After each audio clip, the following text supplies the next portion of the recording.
اعوذ باللہ من الشیطان اللعین الرجیم بسم اللہ الرحمن الرحیم الحمد للہ رب العالمین والصلاة والسلام علی النبی الکریم وعلی آلہ الطیبین الطاہرین المعصومین المنتجبین ولعنۃ اللہ علی اعدائہم من الآن الى قیام یوم الدین آمین یا رب العالمین. اما بعد فقد قال اللہ تبارک و تعالی فی قرآن مجید بسم اللہ الرحمن الرحیم یا ایھا الذین آمنوا کتب علیکم الصیام کما کتب علی الذین من قبلکم لعلکم تتقون. مومنین کرام سامعین محترم، 16 ماہ رمضان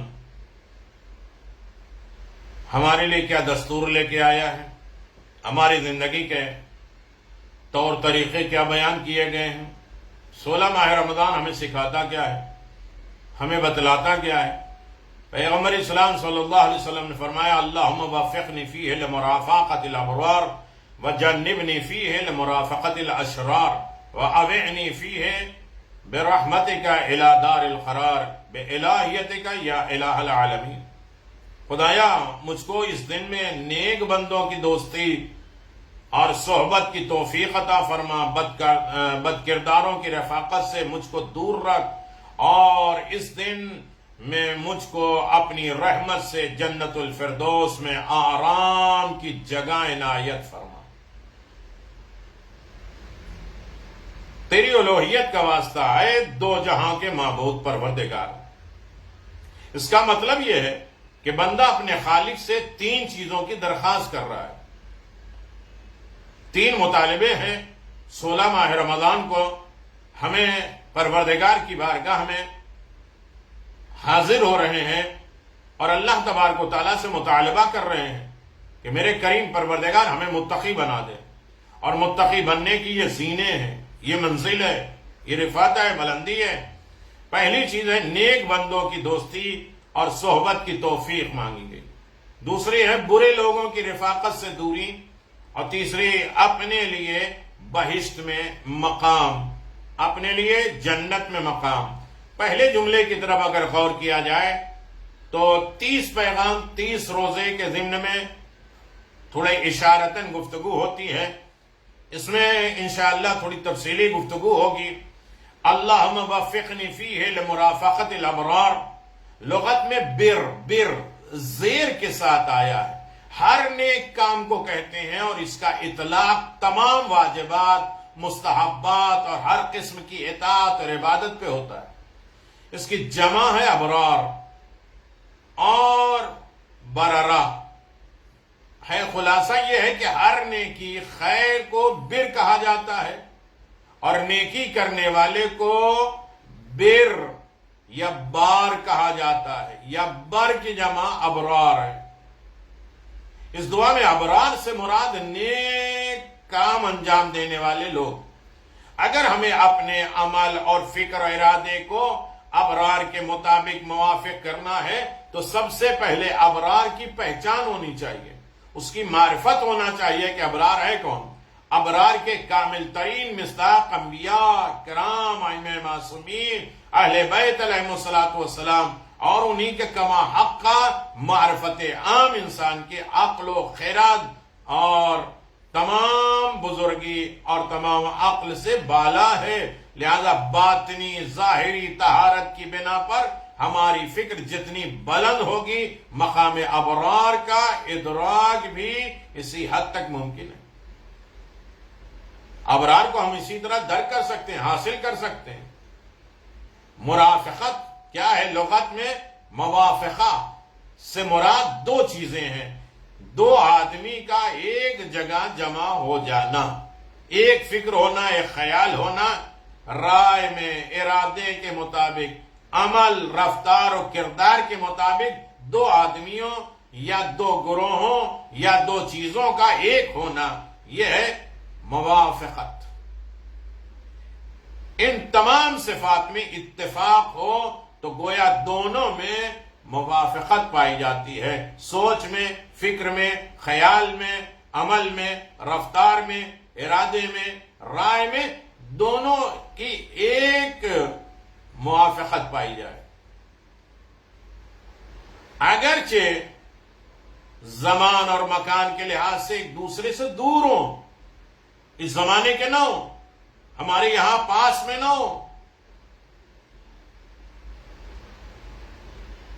تب بھی ہم ان کے ساتھ عمل کے اعتبار سے، روح کے اعتبار سے ان کے ساتھ رہیں۔ قرآن کریم میں کونوا مع الصادقین، ہمارے زمانے کے امام نہیں ہیں، زمانے کے امام تو ہیں، لیکن نہ زمانہ ہم در کر پا رہے ہیں، نہ مکان جگہ ہم در کر پا رہے ہیں، پھر بھی ہم ان کے ساتھ عمل، رفتار، کردار، ارادے، احکام کے اعتبار سے موافقت الابرار۔ اس وضاحت کے بعد یہ بات روشن ہو جاتی ہے کہ مقام ابرار تک رسائی، پہنچ ان کے موافقت اور معیت کے لیے صرف ان کے ہمراہ اٹھنا بیٹھنا کافی نہیں ہے، بلکہ فکر اور عمل بھی ان کے ساتھ ہو جائے۔ نہیں بس مولا کی بزم میں، مجلس میں، محفل میں بیٹھ گئے، یہ کافی نہیں ہے، ہماری فکر و ہمارے عمل، ہمارے خیالات، ہمارے سوچ وچار بھی ان کے ساتھ ہو جائے۔ ورنہ زمانے رسالت میں بہت سے لوگ ایسے تھے جو آپ کے ساتھ، آپ کے ہمراہ تھے، مگر فکر و عمل کے اعتبار سے رسول سے بہت دور تھے۔ ابو نصر کا امام رضا علیہ السلام کے ہمراہی پر افتخار کرنا، فخر کرنا کہ میں امام رضا کے ساتھ، اور امام کی نصیحت احمد ابن نصر بزنتی امام علی رضا علیہ السلام کے خاص صحابیوں میں تھے، جن سے بہت سی حدیثیں امام رضا کی ہیں، جو اپنے دور کے بڑے عالم تھے۔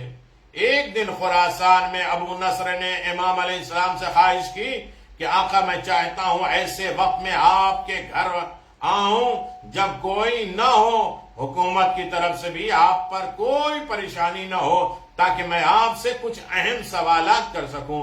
امام نے فرمایا ٹھیک ہے، مناسب موقع پر میں خود تمہیں بلا لوں گا۔ اس کے بعد چند دن کے بعد آدھی رات کے قریب امام نے اپنے غلام کے ہمراہ اپنے مخصوص سواری کو، اپنی سواری بھی دیا، اپنے غلام کو بھی دیا، اور ابو نصر کے گھر بھیج کر اپنے گھر بلوایا۔ بہت دیر تک سوال و جوابات کا سلسلہ چلتا رہا۔ جب گفتگو تمام ہو گئی، ابو نصر اجازت لے کر اپنے گھر واپس جانا چاہتے تھے، تو امام نے فرمایا اے ابو نصر، رات کافی ہو چکی ہے، لوگ سو چکے ہیں، اب کہاں گھر جاؤ گے، میرے پاس ہی رک جاؤ۔ اللہ اکبر! یہ سن کر ابو نصر خوش ہو گئے۔ امام نے غلام کو حکم دیا ابو نصر کے لیے میرا مخصوص بستر بنا دینا، یہ میرے خاص مہمان ہے۔ ابو نصر نے مولا کے بستر پہ بیٹھ کر کہا آقا میں کتنا خوش قسمت ہوں کہ اس وقت دنیا میں مجھ سے بڑا کوئی سعادت مند کامیاب والا آدمی نہیں ہے، کیونکہ امام نے خود مجھے بلوایا، اپنے غلام کے ذریعے بلایا، اپنی سواری دے کر بھیجایا، اپنے گھر پہ دعوت دی، تنہا میرے ساتھ وقت نکالا، اپنے مخصوص بستر پہ آرام کرنے کا شرف بخشا۔ یہ سن کر امام رضا علیہ السلام نے فرمایا اے ابو نصر، ان چیزوں کو تم کبھی بھی اپنا فخر و افتخار سمجھ نہ لینا، اور اس بات کو لے کر کبھی بھی دوسروں پر خود کو افضل نہ جاننا، کیونکہ صافع ابن سوحان میرے جد امیر المؤمنین علی ابن ابی طالب علیہ السلام کے اصحاب خاص میں تھے۔ جب وہ بیمار ہوئے تو حضرت علی ابن ابی طالب خود بنفس نفیس خود صافع ابن سوحان کی عیادت کو ان کے گھر گئے۔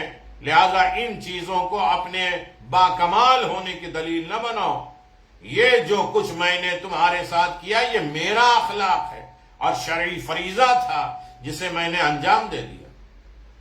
یہ واقعہ دور حاضر میں ہمارے لیے بہترین درس ہے، کیونکہ بعض لوگوں کو ہم نے دیکھا ہے کہ وہ یہ افتخار کرتے ہیں، فخر کرتے نظر آتے ہیں کہ میں نے 10 مرتبہ کربلا کی زیارت کی ہے، میں نے 20 مرتبہ زیارت کی ہے۔ یقیناً زیارت حق ہے، عظیم عبادت ہے، اس سے بڑی کوئی دولت نہیں ہے، اس کا انکار نہیں ہو سکتا، مگر یہ کہ اس کی زیارت حقیقی زیارت ہو، جس کے لیے ضروری ہے کہ جس امام کے روضے کی زیارت کر کے ہم نازل ہوں، ہم آئیں، ایمان اور عمل، رفتار و کردار، گفتگو سب ان کے مطابق ہو جائے، ان کے لیے مخصوص ہو جائے۔ یہ ہے مرافقت الابرار کی بولتی تصویر ہے کہ ہماری سوچ فکر بھی ان کے ساتھ، عمل بھی ان کے ساتھ وابستہ ہو جائے۔ ابرار کا مقام اور منزل قرآن مجید میں نیکوکار کا لفظ، یعنی 16 ماہ رمضان میں انسان کچھ بھی نہ پڑھے تو کم از کم ایک چھوٹی سی دعا پر غور و فکر کرے، اس کے ڈیپ میں جائے، اس کی گہرائیوں میں جائے، اسے سرچ کرے۔ قرآن کہتا ہے وَمَا عِندَ اللَّهِ خَيْرُ الْأَبْرَارِ، جو کچھ بھی اللہ کے پاس ہے سب نیک افراد کے لیے خیر ہی خیر۔ إِنَّ الْأَبْرَارَ لَفِي نَعِيمٍ عَلَى الْأَرَائِكِ يَنظُرُونَ، بے شک نیک لوگ نعمتوں میں ہوں گے، تختوں پر بیٹھے ہوں گے، نظارے کر رہے ہوں گے۔ قرآن کہتا ہے ان الابرار یشربون من کاس کان مزاجها کافورا، یقیناً نیک بندے اس پیالے سے پیئیں گے جس میں شراب کے ساتھ کافور کی بھی آمیزش ہوگی۔ اس کے علاوہ اور بھی آیات ہیں جس میں دنیا اور آخرت میں ابرار، نیکوکار، اچھے لوگوں کے مقام اور منزلت کا ذکر کیا گیا ہے۔ سورہ آل عمران دیکھ لیجئے، سورہ مطففین دیکھ لیجئے، ان تمام چیزوں میں ابرار کا تذکرہ ہے۔ بر اور نیکی کی برکتیں کیا ہوتی ہیں، کیوں ہو جائیں میں ابرار کے ساتھ، نیکی کیا ہوتی ہے، اس پر بھی ہمیں غور کرنا ہے۔ نیکی کی برکت پہلی چیز یہ ہوتی ہے کہ لمبی عمر ہو جاتی ہے۔ پیغمبر اسلام نے فرمایا لا یزید فی العمر الا البر، عمر میں زیادتی نہیں ہوتی ہے مگر نیکی کے ساتھ۔ جب بھی انسان اپنے ساتھ، اپنے والدین کے ساتھ، معاشرے کے ساتھ، سوسائٹی کے ساتھ، لوگوں کے ساتھ، دوست کے ساتھ، چاہنے والوں کے ساتھ، ائمہ معصومین، دین مذہب کے لیے نیکی کرے گا تو اس کی عمر بڑھ جائے گی۔ دوسری برکت ہے وسعت رزق، ان البر وصلۃ یستطیلان الاعمار، نیکی اور صلہ رحم رشتہ داروں کے ساتھ عمروں کو لمبی کر دیتی ہیں، رشتہ داروں کے ساتھ اچھا سلوک اچھی عمر بڑھا دیتی ہے۔ فقر و فاقے کی دوری، غربت کی دوری ہو جاتی ہے۔ امام جعفر صادق علیہ السلام فرماتے ہیں البر صدقۃ السر ینفعان الفقر، نیکی اور پوشیدہ صدقہ فقر کو دور کر دیتا ہے، غربت کو دور کر دیتا ہے۔ ابرار نیک افراد کی نشانیاں کیا ہیں؟ اب ہم دعویٰ کرتے ہیں ہم نیک ہیں، ہم ابرار میں ہیں، ہم بر کرتے ہیں، نیکیاں کرتے ہیں، تو اس کی علامتیں کچھ نشانی ہونی چاہیے۔ رسول خدا صلی اللہ علیہ وسلم نے فرمایا ابرار نیکوکار کی 10 نشانیاں ہیں، 10 چیزیں ہیں جو نیکوکار میں پائی جاتی ہے۔ یہ میں ایک میٹر دے رہا ہوں تاکہ اس کے اوپر اشرے ہو سکیں۔ علامت البار فعشرت یحب فی اللہ یبغض فی اللہ یصاحب فی اللہ یفارق فی اللہ یبغض فی اللہ یرضى فی اللہ یعمل للہ یطلب علیہ یخشى للہ خائفا مخوفا طاہرا مخلصا مستجیرا مرافقت لحسن فی اللہ۔ نیک انسان کی 10 علامتیں ہیں۔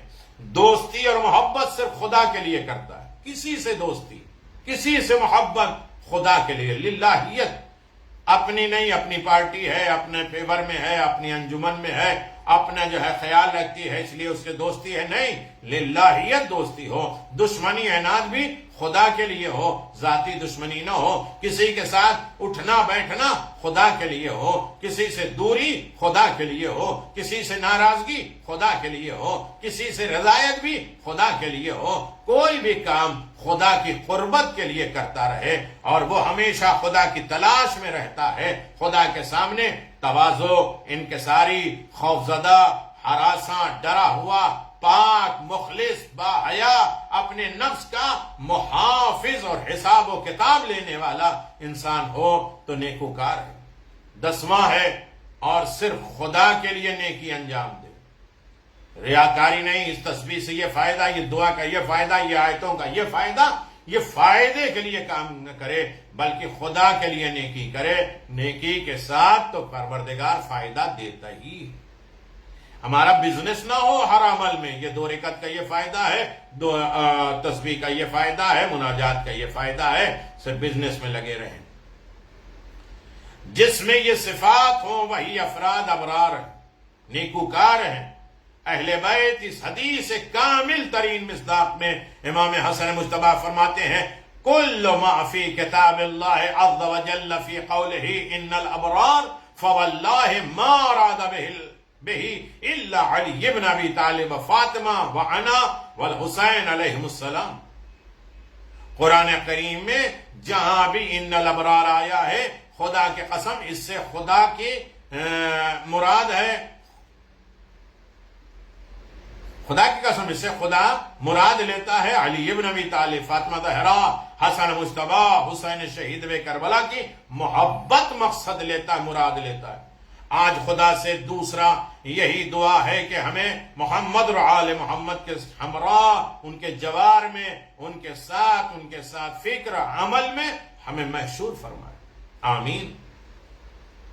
دوسرا جملہ وَجَنِّبْنِي فِيهِ مرافقت الاشرار، دعا کے جملے میں جنبنی مادہ جنب سے ہے، جس کے معنی پہلو نشیست، ہمارا جنب یعنی پہلو، ہمارے پہلو میں بغل میں بیٹھنے والا، مگر جنب جب باب تفعیل میں آتا ہے تو اس کے برعکس معنی ہو جاتے ہیں، یعنی دوری اور اجتناب برتنے والا۔ یہاں پر وَجَنِّبْنِي باب تفعیل کا صیغہ ہے، لہذا اس کے معنی مجھ کو دور رکھ کے، مرافقت، رفاقت اور دوستی کو کہتے ہیں۔ اشرار کیا ہے؟ شر، شریر کی جمع، شریر صاحب شر کو کہتے ہیں۔ خیر و شر کے متعلق مکمل گفتگو تو ہو چکی ہے، وَجَعَلْ لِي نَصِيبًا مِّن كُلِّ خَيْرٍ تُنزِلُ فِيهِ، اس جملے میں آپ سے گفتگو ہو چکی ہے تیسری ماہ رمضان کو۔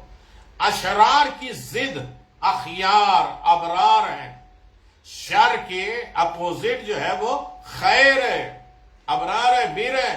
خدا سے ابرار کی رفاقت کی توفیق کے درخواست ہے، گویا یہی تولا ہے۔ دوسرے حصے میں ابرار کی مخالفت، دشمنی یعنی اشرار سے دوری ہے، اور یہی اصل میں تبرہ ہے۔ اشرار کو سمجھنے کے لیے نقطہ مقابل کو جاننا ضروری ہے۔ اگر آپ نے اخیار ابرار کی مصادیق کو جان لیا تو پھر جو ان کے مقابل میں ہیں انہیں بھی جاننا ضروری ہے۔ شہید متحری لکھتے ہیں اگر نیکیوں اور برائیوں کے درمیان میں تقابل نہ ہوتا، مقابلہ نہ ہوتا، نہ نیکی کہی جانے کے قابل ہوتی، نہ برائی کہی جاتی، کیونکہ ہر چیز اپنے نقطہ مقابل، اپنی ضد کے ذریعے پہچانی جاتی ہے۔ اسی لیے خالق کائنات قرآن مجید میں ارشاد فرماتا ہے کل نفس ذائقۃ الموت نبلوکم بالشر والخیر فتنۃ الینا ترجعون، ہر نفس موت کا ذائقہ چکھنے والا ہے، اور ہم تو اچھائی اور برائی کے ذریعے تم سب کا امتحان لیں گے، اور تم سب پلٹ کر ہماری بارگاہ میں لائے جاؤ گے۔ اللہ اکبر۔ سورہ انبیاء آیت نمبر 35۔ شر کبھی آیات قرآنی میں ضرر کے معنی بھی آیا ہے، آسان تحب شیئا وہو شر لکم، جسے تم دوست رکھتے ہو وہ تمہارے حق میں کبھی ضرر اور نقصان کا سبب بھی بنتا ہے۔ کبھی شر بیر اور کبھی برا اور کبھی کے معنی میں آتا ہے، انتم شر مکانا، تم برے، بہت بڑے برے لوگ ہو۔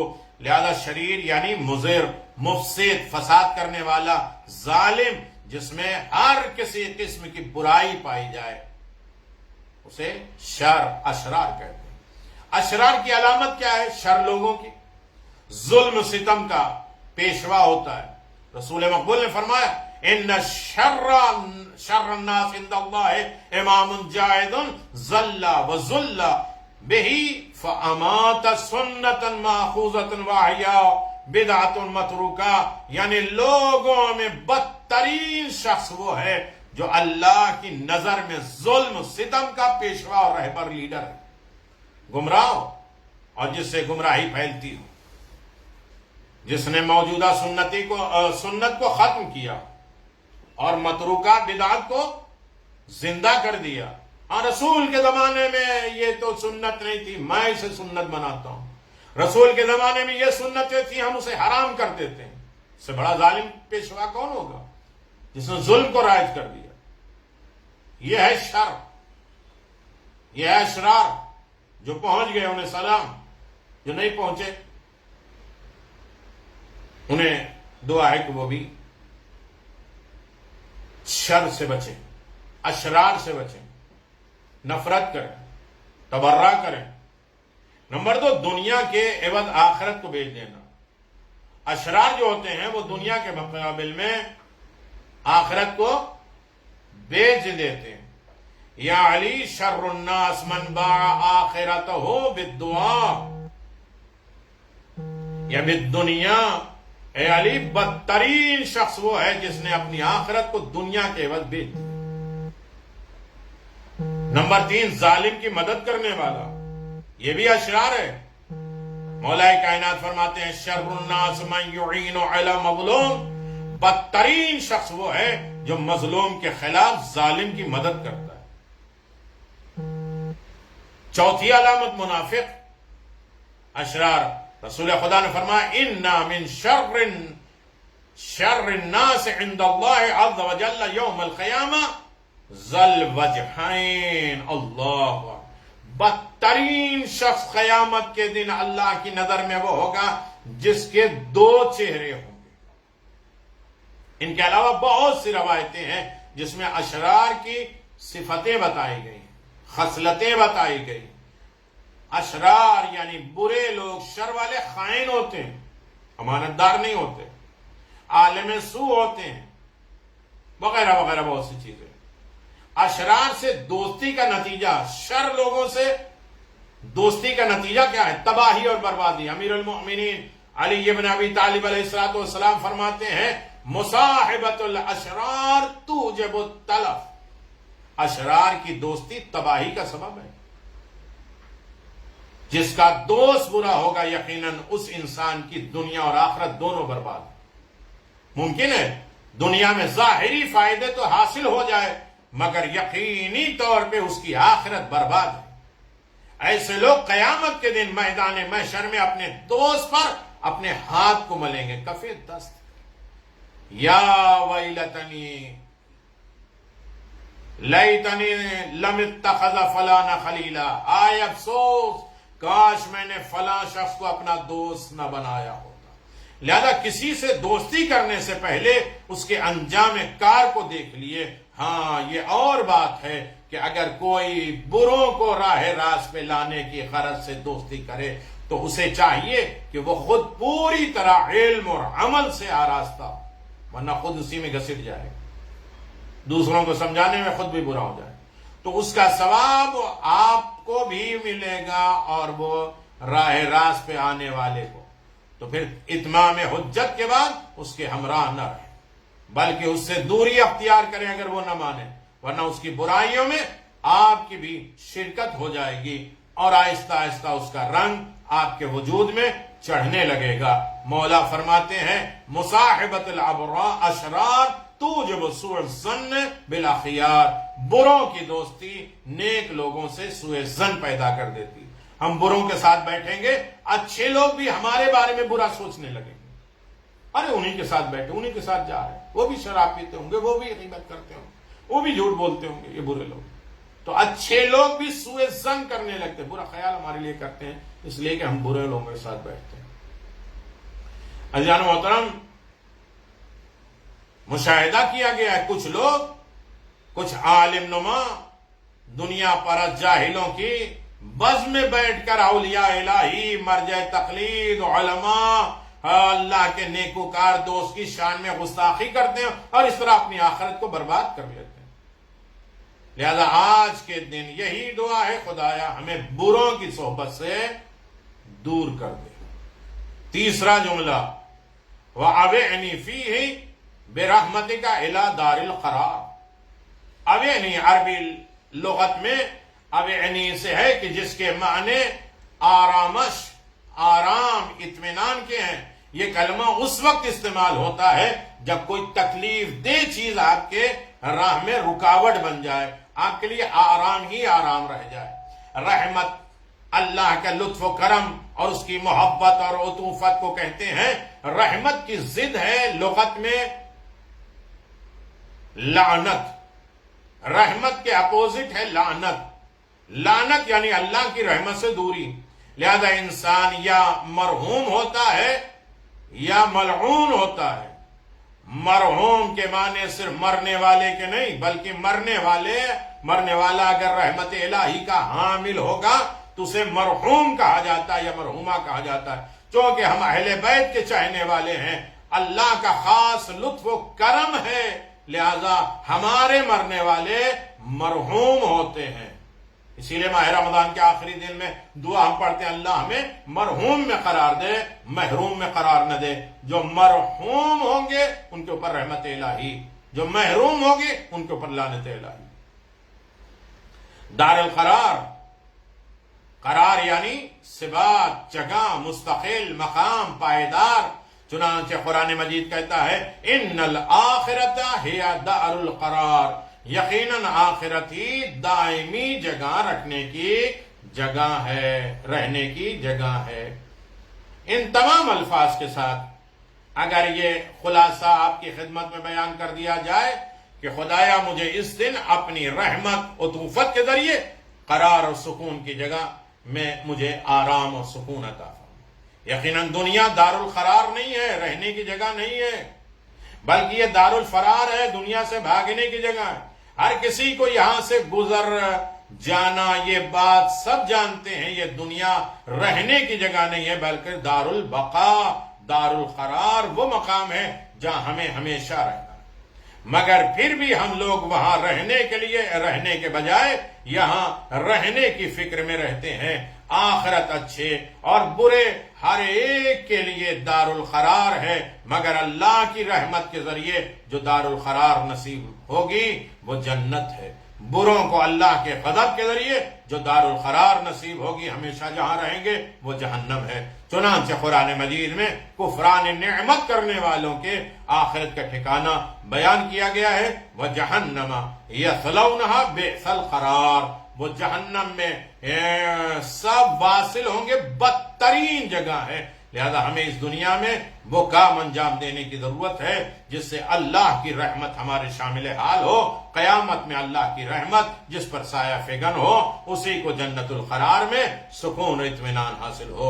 آج کی دعا میں اخیار اور ابرار کی صحبت اور معیت اور ان کی ہمراہی کے علاوہ اشرار اور شر سے دوری کی التجا کی گئی ہے۔ اگر یہ توفیقات ہمیں حاصل ہو گئی ہے تو یقیناً ہم آخرت میں دار القرار کی شکل میں جنت نعیم میں جگہ پا جائیں گے، ہمیں جنت نصیب ہوگی، جنت کے سردار حسن حسین علیہ السلام۔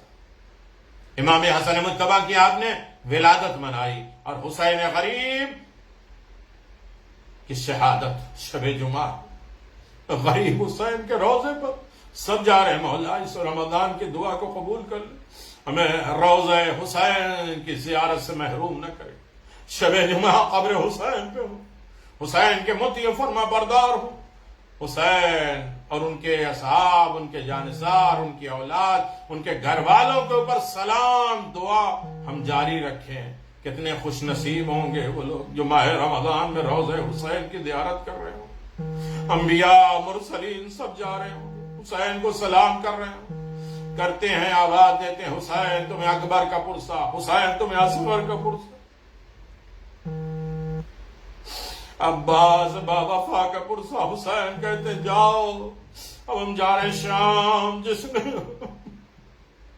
کوفہ اور شام میں بے ردا ہو کے جس نے حسین کو بچایا اس کو پرسہ دینے کے لیے جائے۔ جناب زینب کہتے ہیں میرے چاہنے والے تم ہمارے اوپر احسان کرتے ہو، شہزادی ہم آپ کے اوپر کیسے احسان کریں؟ کہ جب تم مجلس کرتے ہو تو ہم تمہارے بہانے آ کے رو لیا کرتے، اس لیے کہ رونے نہیں دیا گیا۔ شب جمعہ زیارت حسین، مصائب حسین، سلام حسین، السلام علی الحسین وعلی علی ابن حسین وعلى اولاد الحسین وعلى صحاب الحسین، اللهم عجل لوليك الفرج واجعل انصارك واعوانك ورحمة الله وبركاته، یا اللہ یا رحمان یا رحیم یا مقلب القلوب ثبت قلبی علی